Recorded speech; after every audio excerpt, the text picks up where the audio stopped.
Intoleransi laktosa merupakan sebuah kondisi masalah pencernaan yang ditandai dengan sering buang angin, perut kembung dan diare karena gangguan pencernaan laktosa. Ketika tubuh tak mampu mencerna laktosa dengan baik, beberapa gejala gangguan pada pencernaan pun timbul. Umumnya, intoleransi laktosa terjadi usai mengonsumsi minuman atau makanan berkandungan laktosa. Contoh makanan atau minuman berlaktosa adalah produk olahan susu. Intoleransi laktosa terjadi ketika enzim laktase tidak terproduksi secara memadai oleh usus halus. Padahal, enzim laktase merupakan kebutuhan tubuh untuk dapat menjalankan proses pencernaan laktosa.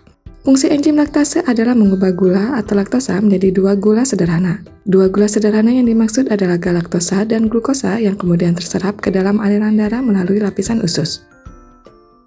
Penyebab intoleransi laktosa sendiri pun terbagi menjadi 3 jenis kondisi, yaitu intoleransi laktosa kongenital atau bawaan, primer, dan sekunder. Dan berikut penjelasan lengkapnya. Intoleransi laktosa kongenital. Intoleransi laktosa kongenital adalah sebuah kondisi yang langka namun tetap tidak menutup kemungkinan untuk dapat terjadi. Pada kasus ini, bayi lahir dengan intoleransi laktosa karena kekurangan laktase di mana faktor genetik berperan besar dalam hal ini. Terdapat pola warisan resesif autosom yang menjadi penyebab kelainan bawaan ini bisa terjadi pada sang bayi. Kadar laktase juga lebih rendah pada bayi-bayi yang lahir secara prematur sehingga berpotensi mengalami intoleransi laktosa. Intoleransi laktosa primer. Intoleransi laktosa primer merupakan jenis kondisi intoleransi laktosa yang paling banyak dijumpai. Kasus ini adalah yang paling umum dan terjadi pada bayi atau balita di mana kadar enzim laktase menurun karena asupan susu diganti dengan makanan lain.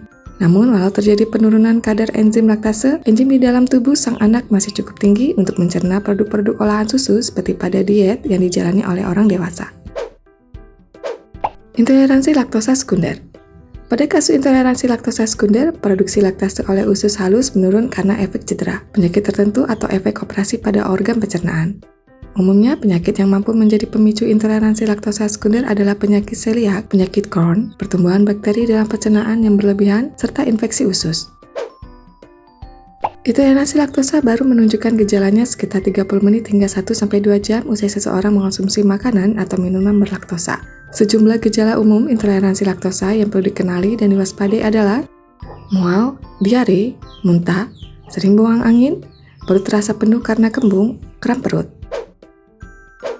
Segera periksakan diri ke dokter apabila anak atau diri Anda sendiri mulai mengeluhkan sejumlah gejala yang telah disebutkan. Bila gejala timbul terutama tak lama dari konsumsi produk olahan susu, temui dokter agar kondisi dapat dipastikan secepatnya.